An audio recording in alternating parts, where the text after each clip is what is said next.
April 23rd, the Forum in Inglewood, California, and HBO will be featuring the return of middleweight terror Gennady Golovkin as he faces Dominic Wade. The card also counts with the support of Roman Chocolatito Gonzalez as he returns to face McWilliams Arroyo. HBO pairing Chocolatito and Triple G for the third time. We here at the Boxing Channel are joined by Ray Flores, our analyst, to look at this. Ray's work can also be seen on ESPN and ESPN Chicago, and with the Premier Boxing Champions as one of the ring announcers. Ray, how you doing?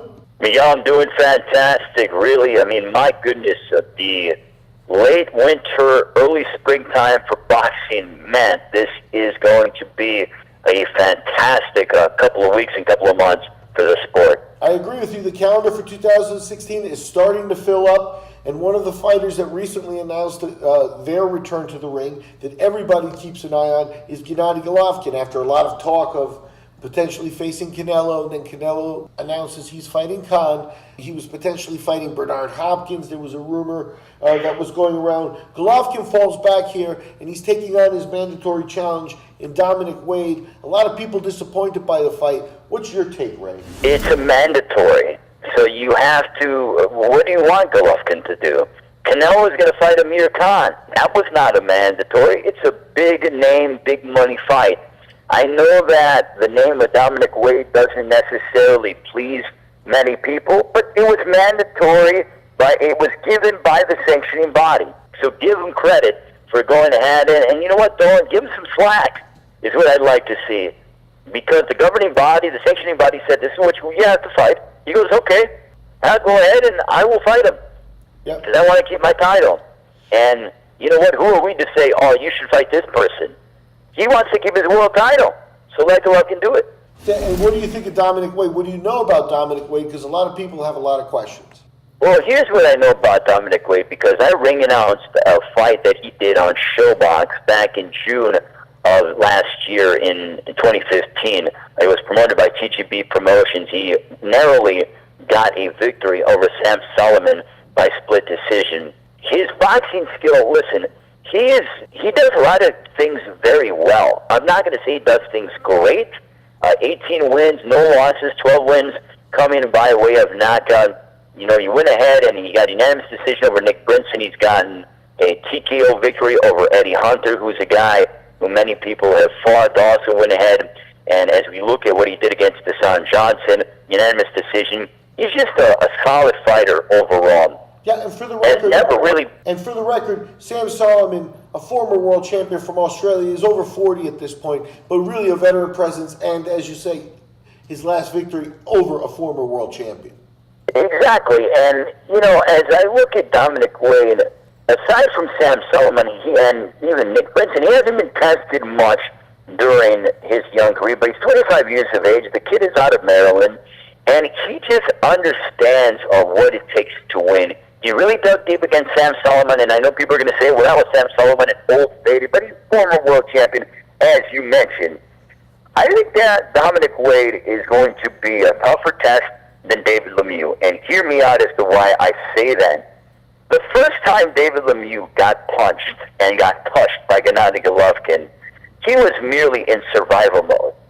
So no matter who you put out there against Gennady Golovkin, they're going to do better than David Lemieux. Because David Lemieux was horrendous at Madison Square Garden. That right hand, that missile right hand, where was it? It was nowhere to be found. Dominic Wade, good, talented, young fighter, hungry lion, 25 years of age. Give credit to K2 and also the representatives from Dominic Wade, Al Heyman being one of them, as to make this fight happen. People think, oh, well, there's this political war going on, and you know what? Listen, politics and boxing will always exist. It's going to happen. But it did not deter this fight with Gennady Golovkin and Dominic Wade to happen. So let it transpire, and I think the parties that were involved in making this fight happen should be lauded.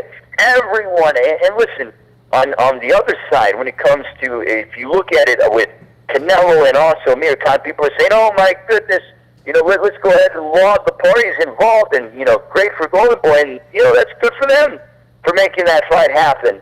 But also, let's kind of look at Tom Loeffler, what he was able to do here with Golovkin, and also the representatives from, Dominic Wade, they should be applauded for what they were able to do in this contest from a business standpoint, and this fight will take place on HBO. Dominic Wade, though, to answer your question originally, this is not going to be an easy, this is going to be a huge step up for him. I think he comes to fight, the kid's always in very good shape, and he's not very vocal, but you can just tell in his demeanor. He looks at it as a business. He's a professional, and you better believe he's going to be in tip-top shape, ready to go against Gennady Golovkin. And honestly, anybody besides David Lemieux is going to give Golovkin somewhat of a test. And, I mean, listen, you can't look as bad as Lemieux.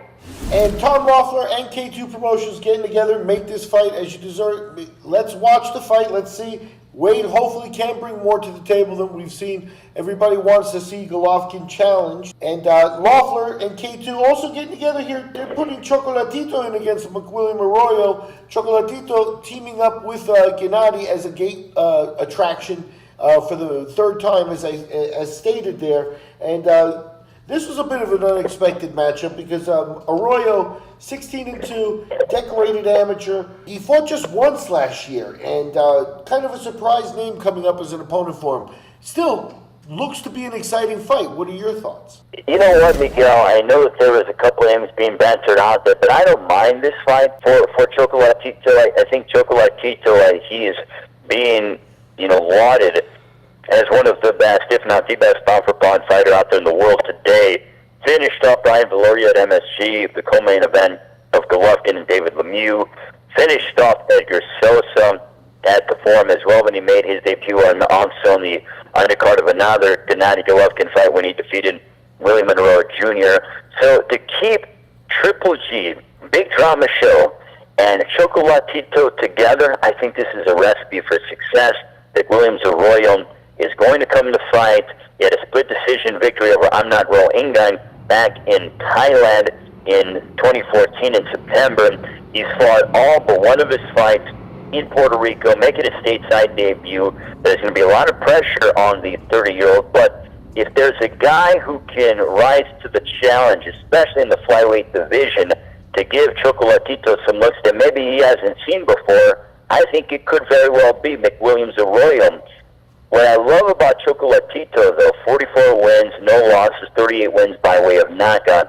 He doesn't let the hype surround him too much. He doesn't let the hype get to him. He just goes out there and is cold, calculated, and just delivers.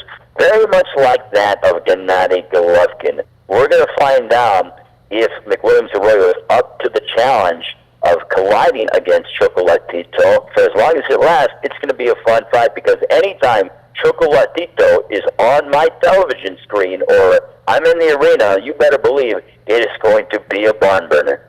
Yes, you got Arroyo, as you stated, went to Thailand, took a loss there. That was in a bid for the IBF world title. Sometimes the second time around going for the world belts, you get a break, and that's what Arroyo's hoping for. But he's got a mountain to climb because he's facing Chocolatito. Really, what I like about Chocolatito, what you have to mention is when he broke out into the world scene after Mayweather retired, and he was one of the candidates for #1 pound for pound to replace Mayweather, he's done nothing to really lose the bandwagon. In fact, more people believe he's #1 now than when he started, and that means he's been doing his job.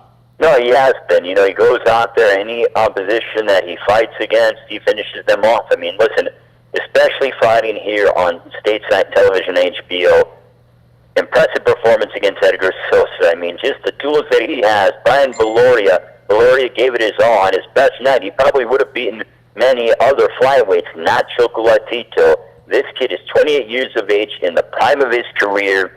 He's mowing through people, and he has the right approach time and time again. He wants to get better when he fights in his next title defense. So this one should be a fun one.